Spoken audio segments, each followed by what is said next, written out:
The woman standing in the doorway of the abandoned line shack had a rifle pointed straight at Lucas Ashford's chest, and he could see her finger trembling on the trigger even from 20 yards away. Lucas reined in his horse slowly, raising both hands to shoulder height while keeping his eyes locked on hers. The November wind whipped across the high desert of Nevada, carrying the scent of sage and the promise of snow. He had been riding the boundaries of the cattle range for the Triple Bar Ranch when he spotted smoke rising from what should have been an empty structure.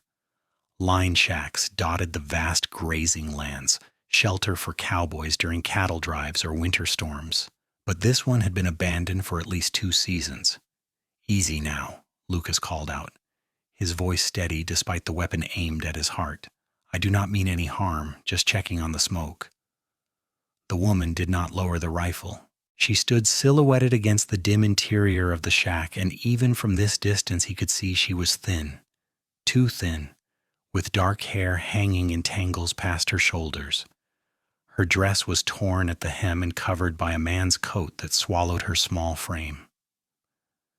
"This is my home," she said, her voice hoarse and defensive. "I found it first. You have no right to tell me to leave." "Not here to tell you anything," Lucas said carefully. He was a tall man, built solid from years of ranch work, with dark hair that needed cutting and eyes the color of creek water in summer. At 26, he had seen enough of life to know desperation when it stared back at him. "My name is Lucas Ashford. I work for the Triple Bar, and this shack is on their land. But that does not mean you have to go." Suspicion flickered across her face.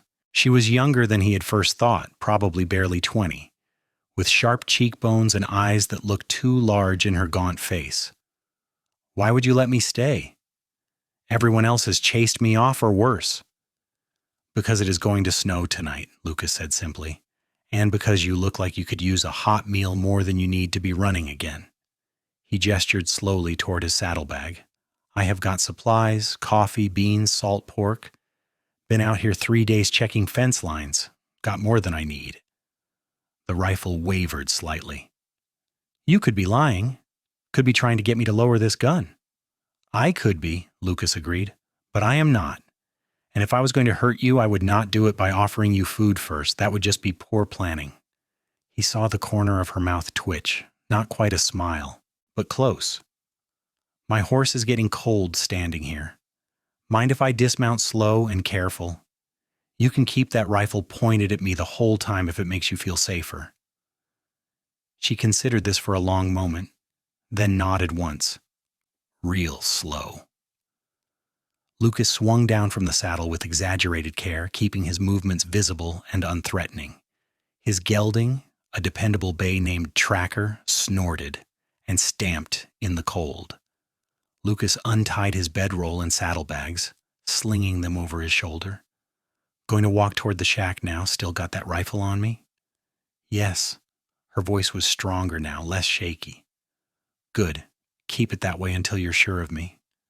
Lucas crossed the dusty ground between them, his boots crunching on frost-brittle grass. As he got closer, he could see her more clearly. She had a pretty face under the dirt and exhaustion, with a determined set to her jaw that spoke of strength she had needed to survive. Her eyes were brown, deep, and wary as a wild animal's. When he reached the doorway, she stepped back, keeping the rifle between them. Lucas entered the small shack and felt the wave of cold air inside. She had started a fire in the old potbelly stove, but it was barely smoking, more kindling than real fuel. The interior was swept clean, her few possessions arranged with careful precision on the built-in bunk. A worn carpet bag, a tin cup, a blanket with holes moth-eaten through it. That was all she had in the world. "Fire is about to go out," Lucas observed, setting his bags down. "Mind if I build it up proper? Got to be below freezing already." She hesitated, then lowered the rifle slightly. "I have been trying to make the wood last. There is not much around here." "I know where there is a good stand of juniper about a mile west," Lucas said, kneeling by the stove. "But first, let us get you warm." He opened the stove door and began feeding in pieces of dried wood from the small supply stacked against the wall. This will burn hot and fast. Tomorrow I will bring better firewood, the kind that lasts through the night. Why would you do that? The question came out almost angry, as if kindness itself was suspicious. Lucas sat back on his heels and looked up at her. Because it is what decent people do, and because I am guessing you have had precious few decent people in your life lately. He saw her throat work as she swallowed hard. Am I wrong? She turned away, finally lowering the rifle completely. No, you are not wrong. Her voice was barely above a whisper. My name is Grace Nolan. I came out here from Missouri 6 months ago.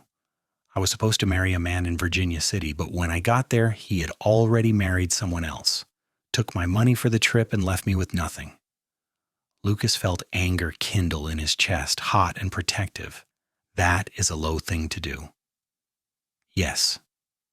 Grace set the rifle against the wall and wrapped her arms around herself. I tried to find work, but no one would hire me. A woman alone with no references, no family. They all assumed I was a soiled dove or worse. I have been moving from place to place, taking shelter where I can find it. This shack has been empty, so I thought maybe I could stay through winter. Maybe find work come spring.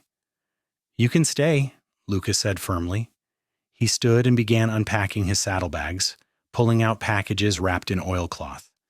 And you do not have to wait until spring for help. The Triple Bar is a good outfit. The owner, Charles Brennan, is a fair man. His wife, Elizabeth, is kind. They would not turn away someone in need. I do not take charity. Grace's back stiffened. Not charity, work. Lucas set a small sack of coffee beans on the rough wooden table. Elizabeth has been saying she needs help with the house and the children. They have got 3 little ones, all under 10. She's always behind on the washing and the cooking, and the ranch hands are terrible at mending. I have got shirts with more hole than cloth. He unpacked beans, salt pork, a precious half loaf of bread wrapped carefully. You could work for your keep. Earn your own way. Grace turned to look at him, and he saw hope flicker in her eyes before she shuddered it away. Why would you help me? You do not know me. I could be lying about everything. You could be, Lucas agreed, finding a battered coffee pot on a shelf and filling it with water from his canteen. But I do not think you are. I think you are exactly what you seem.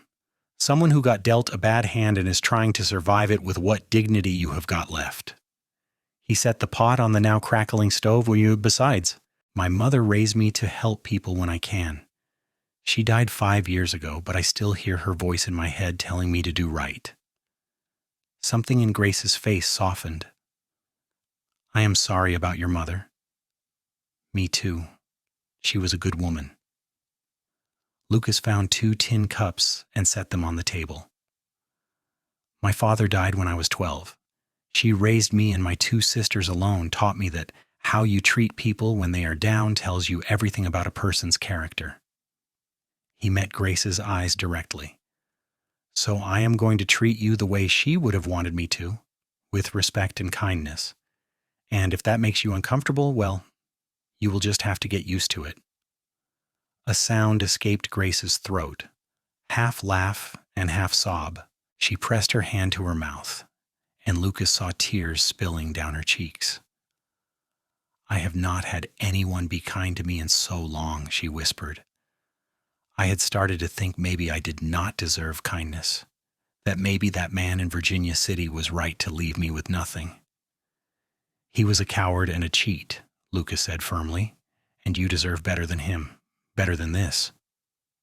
He gestured around the cold shack. Not that there is anything wrong with a line shack, but you deserve a real home, a warm bed, food that is not whatever you can scavenge, safety. Grace wiped at her eyes with the back of her hand. I do not know how to accept this. Start by sitting down and letting me make us some coffee, Lucas said gently. Then we will cook up some beans and pork, and you will eat until you are full. After that, we will figure out the rest. She nodded slowly and sank onto the edge of the bunk. Lucas moved around the small space with efficient competence, stoking the fire higher, setting the beans to soak, slicing the salt pork. The coffee began to bubble and fill the shack with its rich aroma. He poured 2 cups and handed one to Grace, their fingers brushing briefly in the exchange. Even through the warm tin, he could feel how cold her hands were. "Drink it slow," he advised, settling onto the 3-legged stool that was the shack's only other furniture. "It is hot." Grace wrapped both hands around the cup and inhaled the steam. "I have not had real coffee in weeks." She took a careful sip and closed her eyes. Oh, that is good." They sat in comfortable silence while the fire crackled and the light outside faded to purple dusk. Lucas watched her drink the coffee in small, grateful sips and felt something shift in his chest. She was pretty, yes, but it was more than that. There was something about the set of her shoulders, the way she held on to her dignity, even in these desperate circumstances, that called to something deep inside him. "Tell me about the Triple Bar," Grace said finally. "What is it like?" Lucas settled back against the wall. "It is a good place. About 5,000 acres of grazing land running maybe 2,000 head of cattle. Charles Brennan started it 15 years ago, right after Nevada became a state. Built it up from nothing.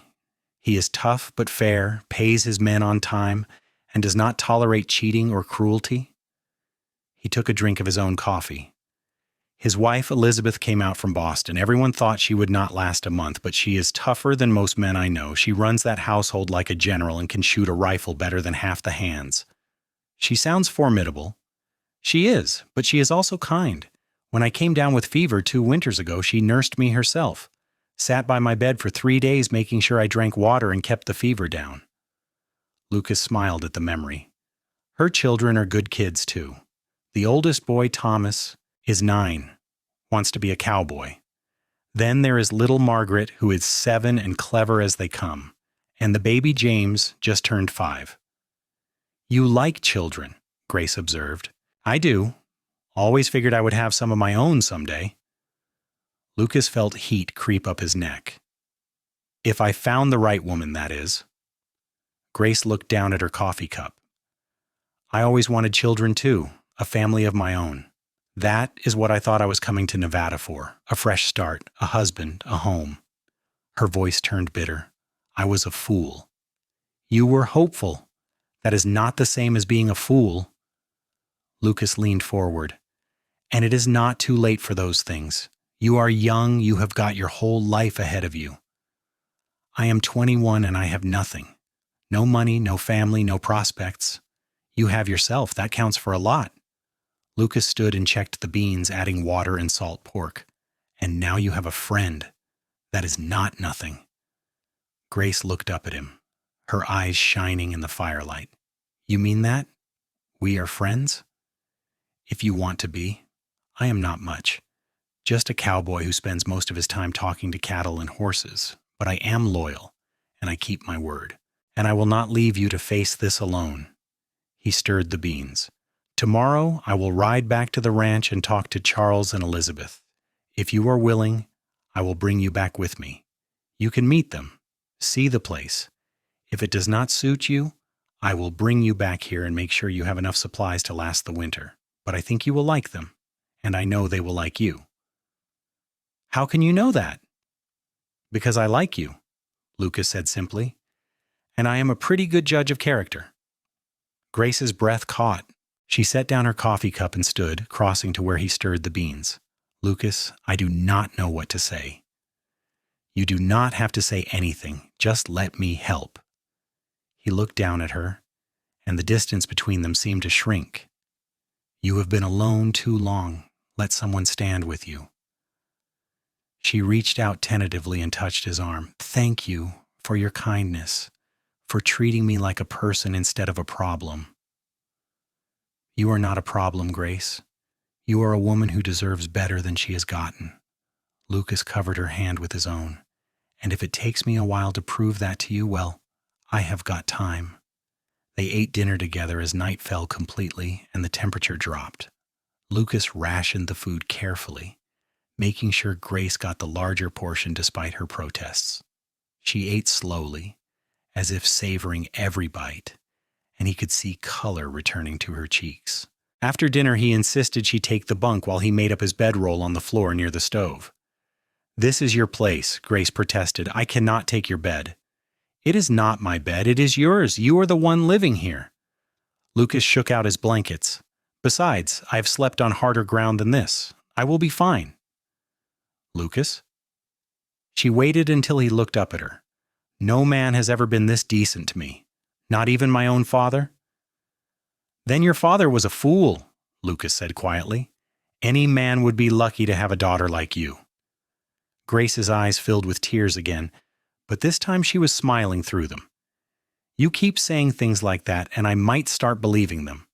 "Good. You should." He settled onto his bedroll and pulled the blanket up. "Get some sleep, Grace. We have got a long ride tomorrow if you are willing." "I am willing," she said softly. "I trust you." Those 3 words settled over Lucas like a blessing and a responsibility. He lay awake long after he heard Grace's breathing even out into sleep, watching the fire shadows dance on the ceiling and wondering at the strange turn his life had taken. He had ridden out 3 days ago as just another ranch hand. Now he was responsible for a woman who had no one else, who had placed her trust in him based on nothing but a few hours of kindness. He would not let her down. Whatever it took, he would make sure she was safe and cared for. And if the feeling in his chest when he looked at her was more than simple compassion, well, he would deal with that later. Right now, she needed a friend more than anything else. The next morning dawned clear and cold, frost painting intricate patterns on the single window.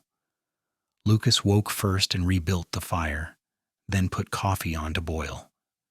Grace stirred as the smell filled the shack, sitting up with her hair tumbled around her shoulders and confusion in her eyes until she remembered where she was and who she was with. "Good morning," Lucas said, handing her a cup of coffee. "How did you sleep?" "Better than I have in months." Grace accepted the cup gratefully. "That bunk is the most comfortable thing I have slept on since leaving Missouri." "Wait until you see the beds at the ranch house. Elizabeth believes in good mattresses and plenty of quilts." Lucas sliced the last of the bread and toasted it over the stove. "We should head out within the hour. It is about a 3-hour ride to the Triple Bar." Grace nodded, then hesitated. "Lucas, what if they say no? What if they do not want me there?" "Then I will bring you back here, and we will figure out something else. But I do not think that will happen."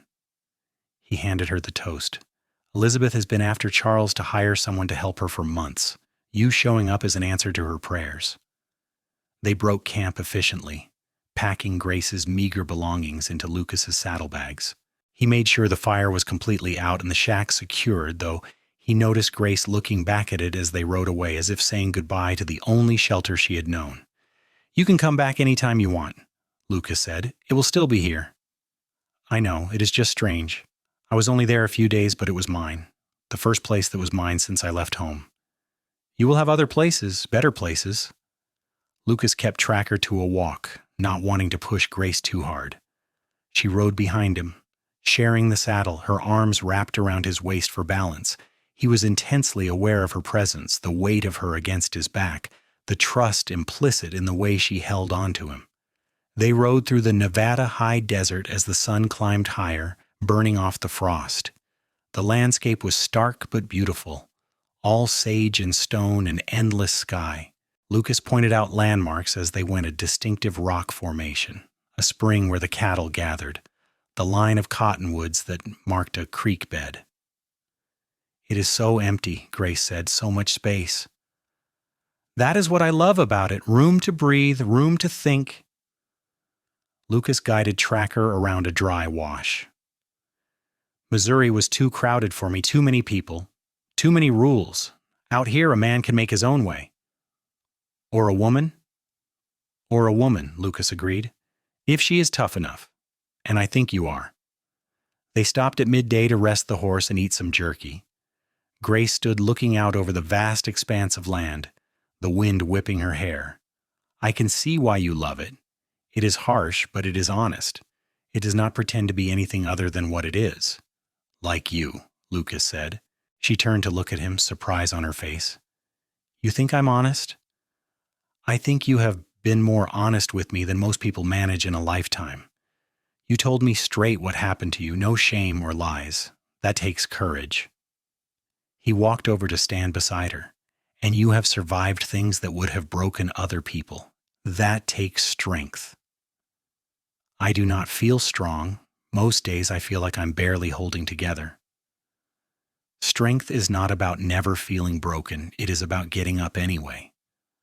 Lucas touched her shoulder lightly. You got up. You found shelter. You kept going. That is strength.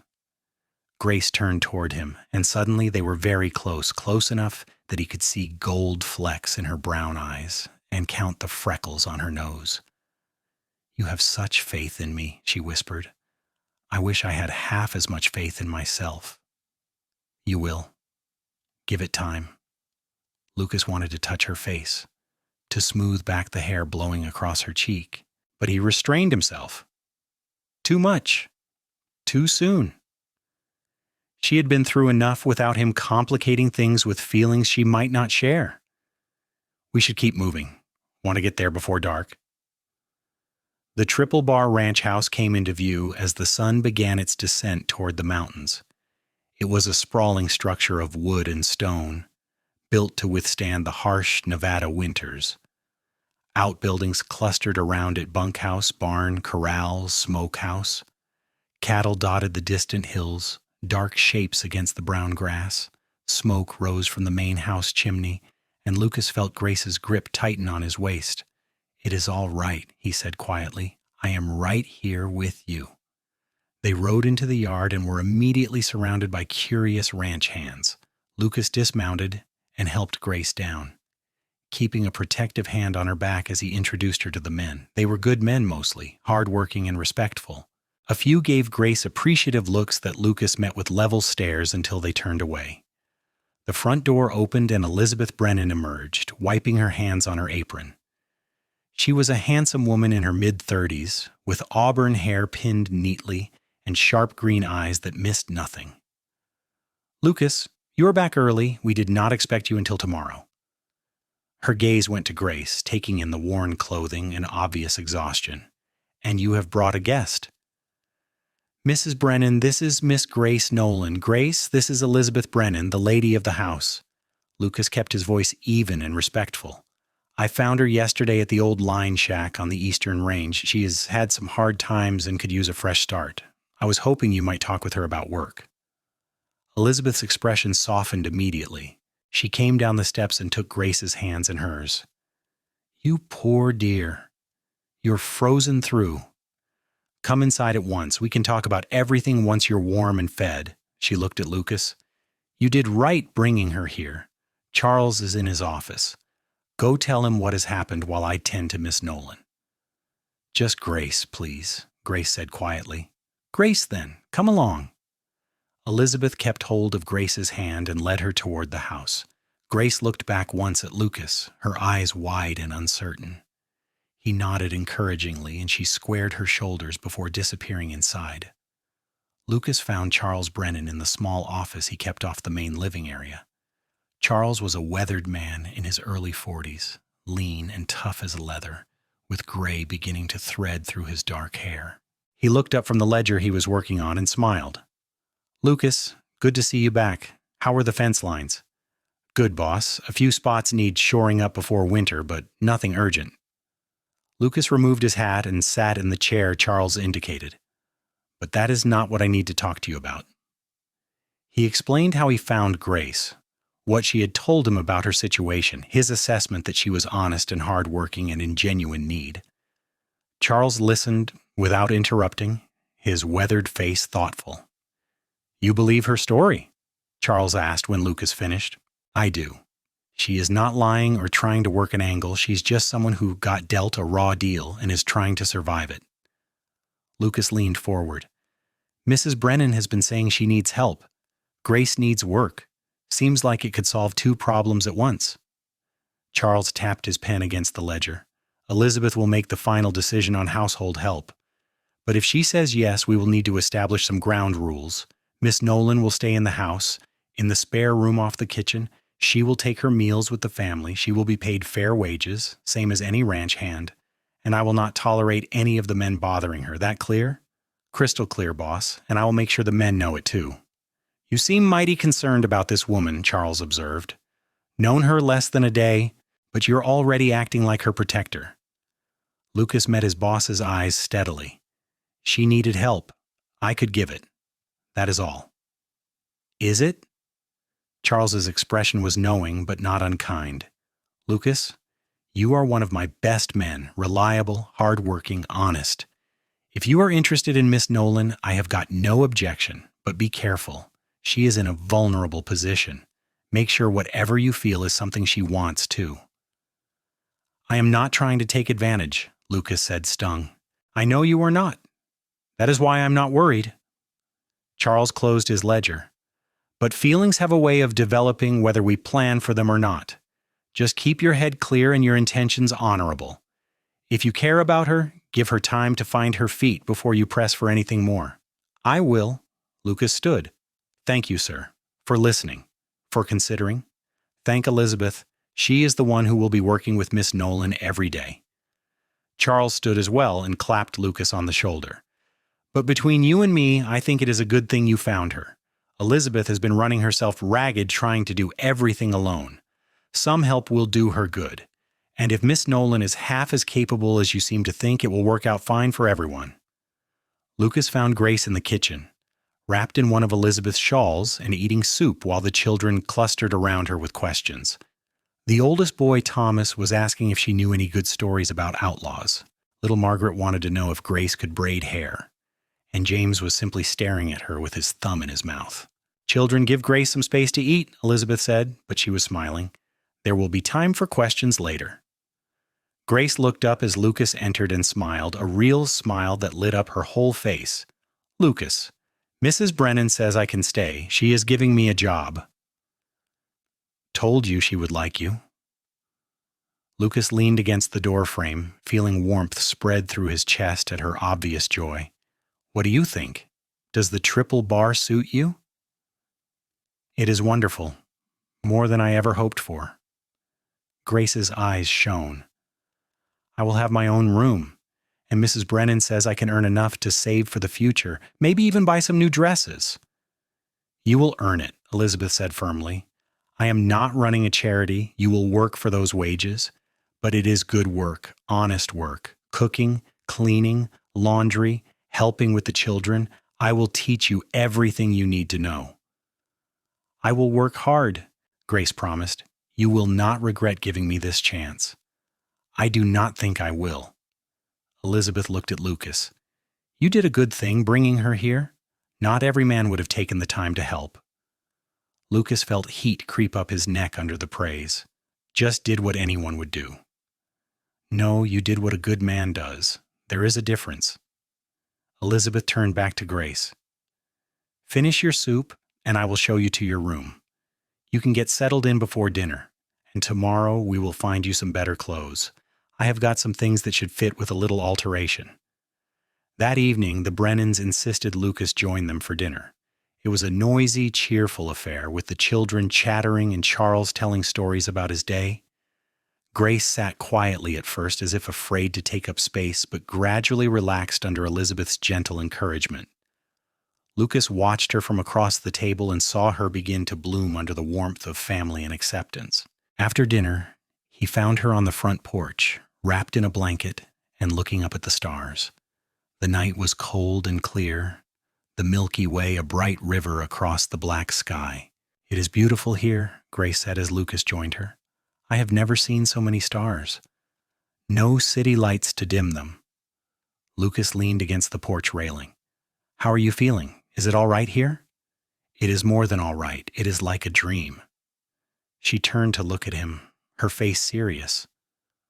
Lucas, I do not know how to thank you. You saved my life. I was not going to survive the winter in that shack, and we both know it. You do not need to thank me. Yes, I do, because you did not have to help. You could have ridden past, pretended you did not see the smoke. Most men would have. She moved closer to him, but you stopped. You cared. You made me feel human again when I had started to feel like nothing more than a problem to be dealt with. Grace. Her name came out rough with emotion. You are not a problem. You are remarkable. You survived something that would have destroyed most people, and you did it with your dignity intact. That is not nothing. I only survived because you found me. She reached out and took his hand, her fingers cold but her grip firm. I do not know what this is between us. Maybe it is just gratitude. Maybe it is more. But I know I feel safe with you. And I have not felt safe in a very long time. Lucas turned their hands over, cradling hers in both of his. I am glad you feel safe. You should. I will not hurt you, Grace, and I will not let anyone else hurt you either. I believe you. She looked up at him, and in the starlight, her face was beautiful and open and full of something that made his heart pound. Is it all right if I want to spend time with you? To get to know you better? It is more than all right. It is what I want too. Lucas smiled. But we will take it slow. No rushing.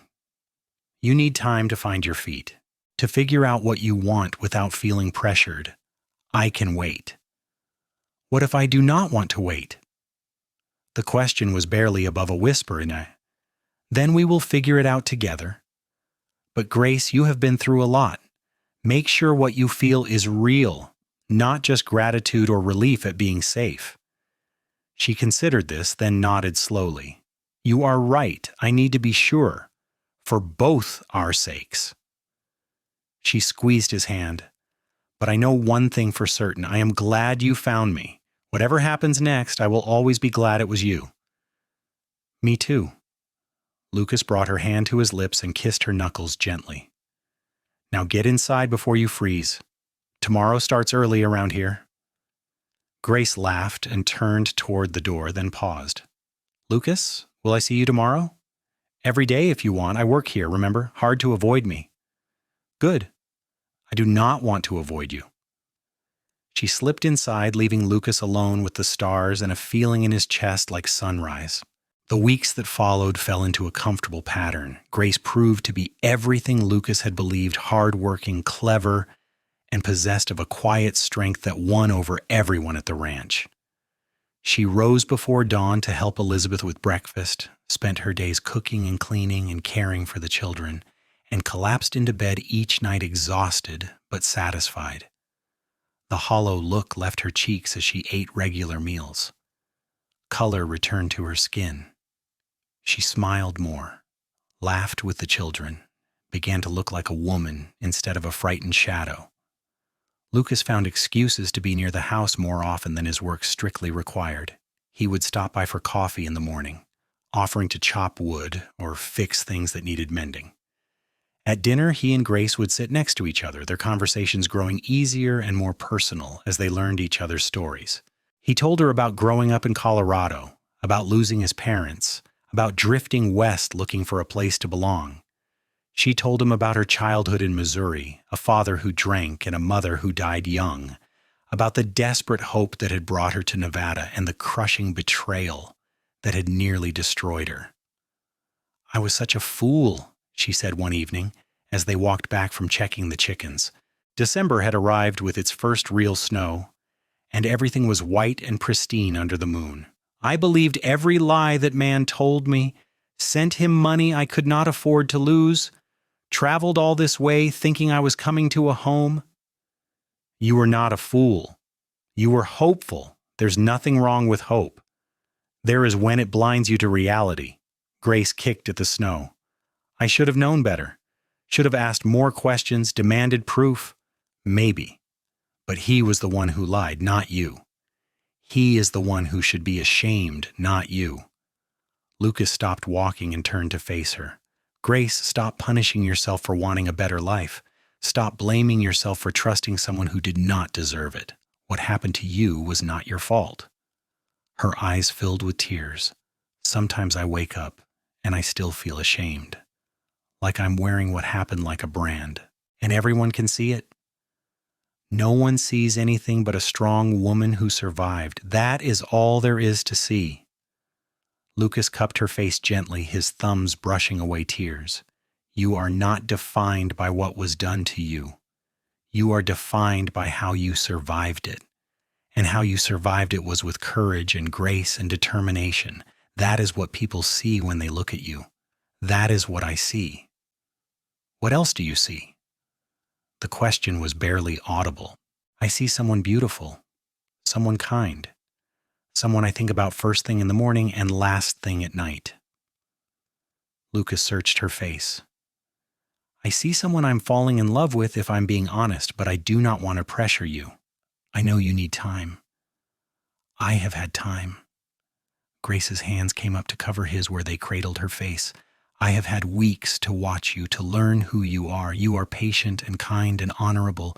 You make me laugh. You make me feel worthy. And when you look at me, I see myself the way you see me. Someone worth caring about. You are worth caring about. Lucas's voice was rough with emotion. You are worth everything. Then kiss me, Grace whispered. Please, I want to know what it feels like to be kissed by someone who actually cares. Lucas lowered his head slowly, giving her time to change her mind, but she rose on her toes to meet him. Their lips touched softly, tentatively, a question and an answer all at once. Grace made a small sound in her throat and pressed closer, her arms coming up around his neck. Lucas wrapped his arms around her waist and kissed her more deeply, tasting snow and sweetness and something that felt like coming home. When they finally broke apart, both breathing hard, Grace was smiling through her tears.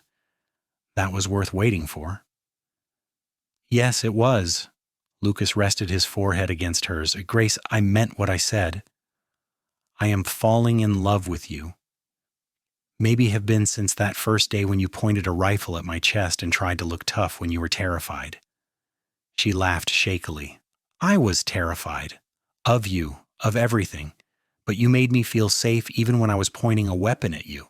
That is when I started falling, I think. When you offered me food and kindness and did not ask for anything in return. I am asking now, Lucas said seriously. I am asking if you will let me court you proper. Let me take you places, buy you things, show you off like the treasure you are. Let me prove that not all men are like the one who hurt you. Let me show you what it is like to be loved the way you deserve. Yes. Grace's smile was brilliant. Yes to all of it. Yes to you. They stood in the snow, holding each other as the night deepened around them, and Lucas felt something settle in his soul. This was right. She was right. Whatever had led them both to this moment, her desperation, his compassion, the chance that had put him at that line shack at exactly the right time, it had been worth it. Christmas came, and Grace experienced her first real celebration in years.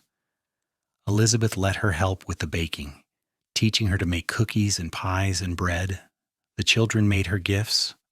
Thomas carved her a wooden spoon. Margaret drew her a picture, and James gave her a rock he insisted was special. Charles presented her with her first month's wages in a small leather pouch, and she cried when she saw how much was there. You earned every penny, Charles said gruffly. Elizabeth says you work harder than any 3 women. We are lucky to have you. Lucas's gift was a shawl he had bought in town, soft wool dyed deep blue. Grace wrapped it around her shoulders and buried her face in it, overcome. It is too much. It is not enough, Lucas said, but it is a start. Next year I will do better. Next year, Grace repeated, as if testing the words. You think I will still be here next year? I hope you will be here for a lot longer than that. Lucas took her hand. If you want to be. I want to be here with you, with this family. Grace looked around at the Brennans and their children, at the warm house full of light and laughter. This is the first time I have felt like I belong somewhere since my mother died. I do not want to leave. Then do not, Elizabeth said firmly. You are part of this family now, Grace, for as long as you want to be. The winter deepened, bringing storms that shut them all inside for days at a time. Grace and Lucas stole moments together whenever they could, quiet conversations by the fire after everyone else had gone to bed. walks through the snow when the weather cleared, kisses in the barn when he came to help with evening chores. Their relationship deepened with every shared confidence, every touch, every time he made her laugh or she surprised him with her insight. "I want to marry you," Lucas said one February night as they stood in the barn watching snow fall through the open door. "I know it has not been long, but I have never been more certain of anything. You are what I have been looking for my whole life. I just did not know it until I found you." Grace turned in his arms, her face serious.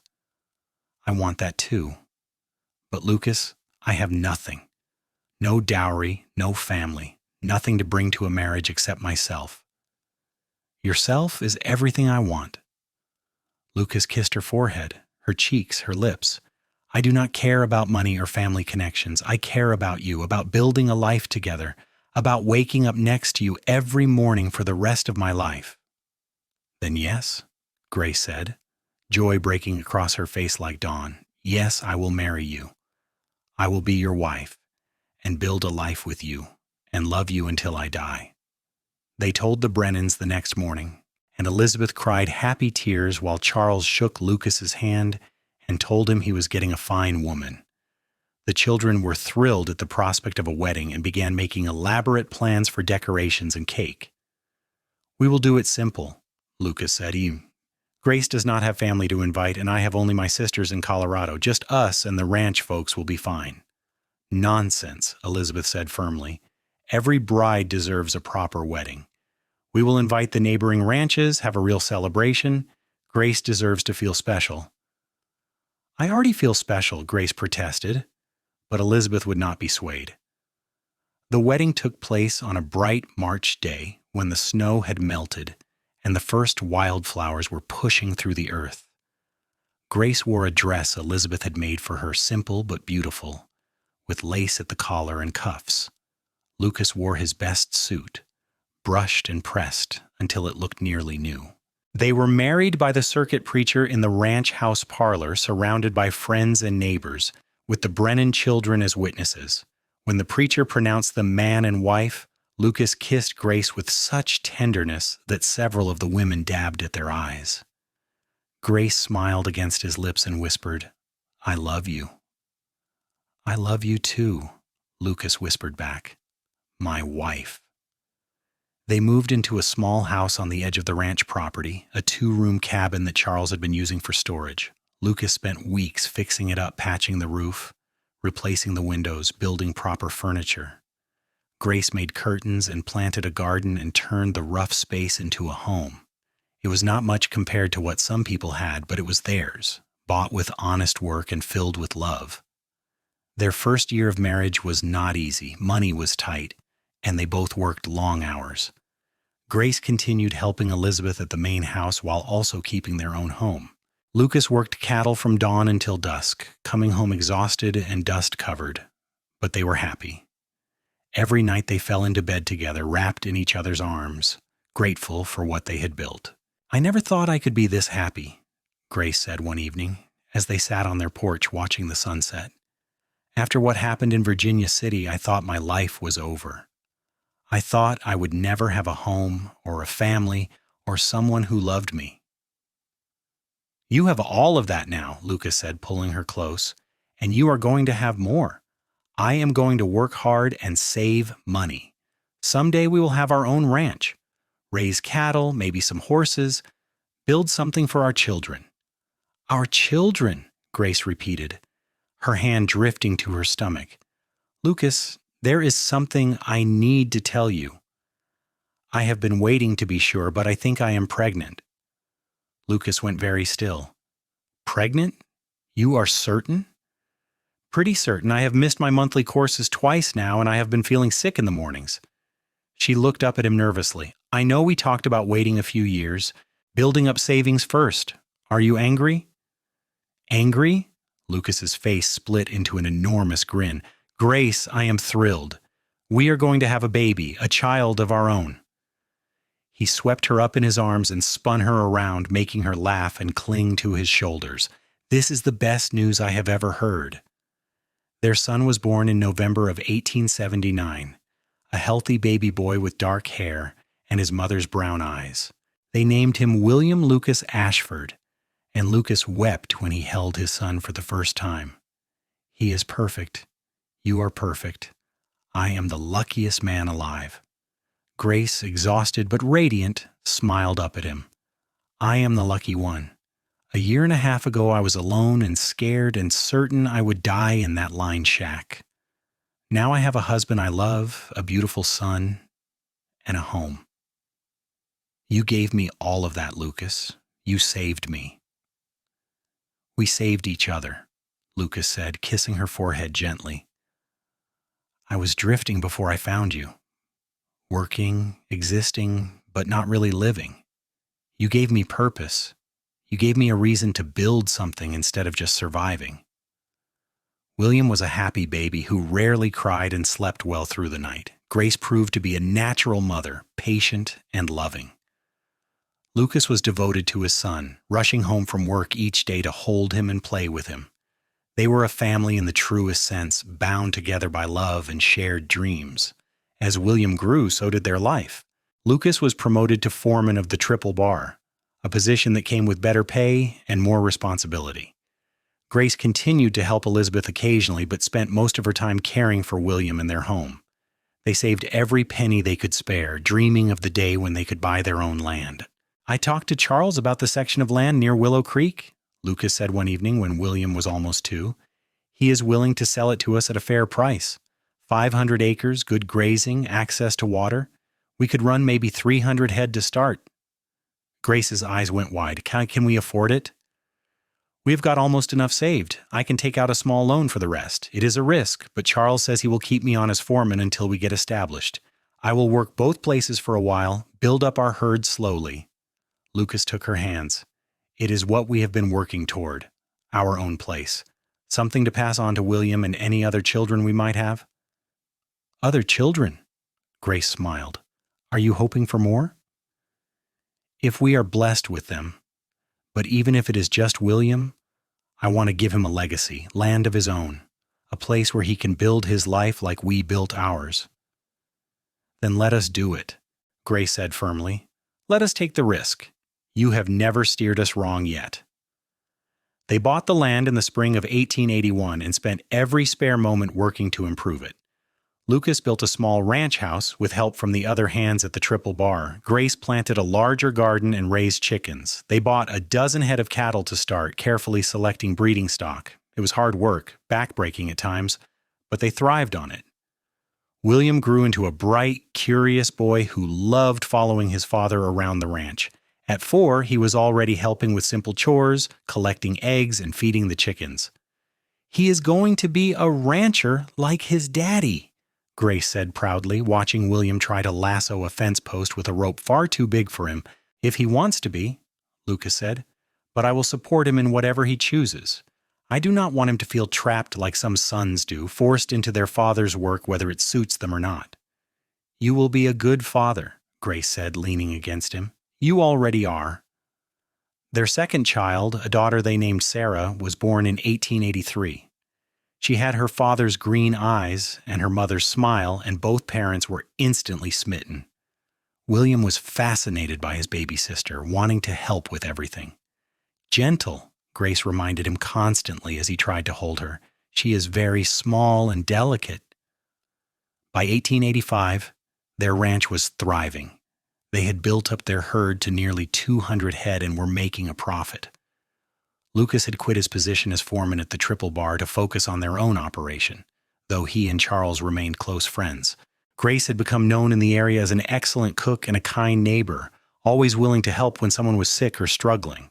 Remember when you found me in that line shack? Grace said one evening as they sat on their porch watching William and Sarah play in the yard. I was so terrified, so certain you were going to hurt me or turn me away. I remember, Lucas said, his arm around her shoulders. You had that rifle pointed at my chest and you were trying so hard to look brave. I was terrified. I had been alone for so long and every person I had met either pitied me or tried to take advantage, but you were different. You offered me food and kindness and did not ask for anything in return. She turned to look at him. You made me feel human again when I had started to believe I was not worth anyone's care. You were always worth caring about. I just helped you see it."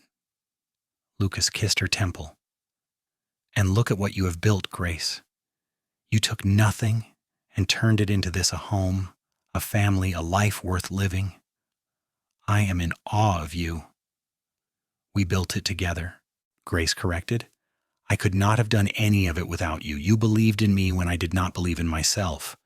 You gave me a reason to keep going." They sat in comfortable silence as the sun set, and their children played, the sound of their laughter floating on the evening air. Lucas thought about that November day in 1878 when he had seen smoke rising from an abandoned line shack and decided to investigate.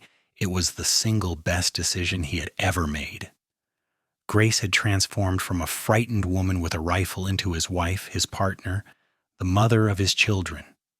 She had made that cold line shack into a home, however briefly, and then she had made everywhere they went together into a home as well. "I love you," Lucas said quietly, "more now than even when I married you, and I did not think that was possible." "I love you too," Grace said, lacing her fingers through his. "Thank you for finding me. Thank you for making the cold places warm. Thank you for giving me a life I never dreamed I could have." Their ranch continued to grow over the years. They added more land as they could afford it, built a larger house when Sarah was 6 and William was 8. They had a third child, another son named Charles in honor of Charles Brennan, in 1887. Their herd grew to over 500 head, and they were respected members of the community around Unionville. William grew into a tall, serious young man who loved ranching as much as his father. Sarah was clever and determined, more interested in books than cattle, but devoted to her family. Little Charles was the wild one, always getting into mischief and making his mother laugh with his antics. Lucas and Grace grew older together, their love deepening with each passing year. They worked side by side through droughts and harsh winters, through good years and lean ones. They supported each other through the loss of friends and the joy of watching their children grow. They built a legacy not just of land and cattle, but of love and partnership. On their 20th wedding anniversary, Lucas took Grace back to the old line shack where he had found her. It was still standing, though more weathered now, and the door hung crooked on its hinges. They stood in the doorway together, looking at the small space that had sheltered her in her darkest hour. "I was dying here," Grace said quietly. "I did not know it then, but I was. Another week or two and I would have frozen or starved. You saved my life." "You saved mine too," Lucas said. "I was just going through the motions before you, working, sleeping, existing. You gave me a reason to really live. You gave me love and family and purpose." Grace turned in his arms and kissed him, and it was as sweet as the first kiss they had shared in the snow all those years ago. "Come on," she said, taking his hand. "Let us go home. Our real home, the one we built together." They rode back to their ranch as the sun set, painting the Nevada sky in shades of gold and crimson. The house lights were on and they could see the shapes of their children moving inside. Smoke rose from the chimney and horses grazed peacefully in the corral. It was everything they had dreamed of and worked for, a testament to what two people could build when they believed in each other. Lucas helped Grace down from her horse and pulled her close, looking down at her face. She was older now, her hair threaded with silver and lines at the corners of her eyes, but she was still beautiful, still the woman who had pointed a rifle at his chest and changed his entire life. "I would do it all again," Lucas said. "Every hard day, every struggle, every moment. I would do it all again to end up here with you." "So would I," Grace said, rising on her toes to kiss him. "Every single moment." They walked into their house together, greeted by the noise and warmth of their family. William was teaching Charles how to whittle by the fireplace. Sarah was reading aloud to her younger brother from a book of poems. The smell of dinner filled the air, chicken and dumplings, Grace's specialty. Lucas looked around at everything they had built and felt profound gratitude wash over him. He had saved Grace from that cold line shack, yes, but she had saved him right back, had taken his loneliness and filled it with love, had taken his drifting existence and given it meaning and purpose. She had made a home in an abandoned line shack, and he had found her and made it warmer. But together they had made something even better, a home filled with love that would endure long after they were gone, a legacy of partnership and devotion that would inspire their children and grandchildren for generations to come. That night, as they lay in bed together with the sounds of their children settling into sleep around them, Grace whispered, "Do you ever wonder what would have happened if you had ridden past that line shack? If you had not seen the smoke or had decided it was not worth investigating?" "Never," Lucas said firmly, pulling her closer, "because I believe we were meant to find each other. Maybe it sounds foolish, but I think you were put in that shack at exactly the right time, and I was sent to exactly the right place to find you. Everything that came before led us both to that moment." "I like that," Grace said, her voice drowsy and content. "I like thinking we were meant to be." "We were," Lucas said with absolute certainty. "We are. We always will be." Grace fell asleep in his arms, and Lucas lay awake a while longer counting his blessings. A woman he loved who loved him back. 3 healthy, happy children, land of their own and work that satisfied, friends who were like family, a future full of promise, all because he had stopped at an abandoned line shack one cold November day and found a woman with a rifle and desperation in her eyes. All because he had offered kindness instead of judgment, help instead of condemnation. All because she had been brave enough to trust him, to accept his help, to let him into her heart. They had both been searching for something, she for safety and belonging, he for purpose and love. And in finding each other, they had found everything they needed. The abandoned line shack had been the beginning, cold and desperate and uncertain, but they had made it warm together, and then they had built a life that would last forever. Lucas closed his eyes and drifted towards sleep, his arms around his wife, his children safe in their rooms, his ranch stretching out under the Nevada stars. He had everything a man could want, and it had all started with one simple decision to be kind to a stranger in need. That kindness had been repaid 1,000 times over in love and joy and the deep satisfaction of a life well lived. And as sleep finally claimed him, Lucas smiled, knowing that tomorrow would bring another day of that same life, with the woman he loved by his side where she belonged.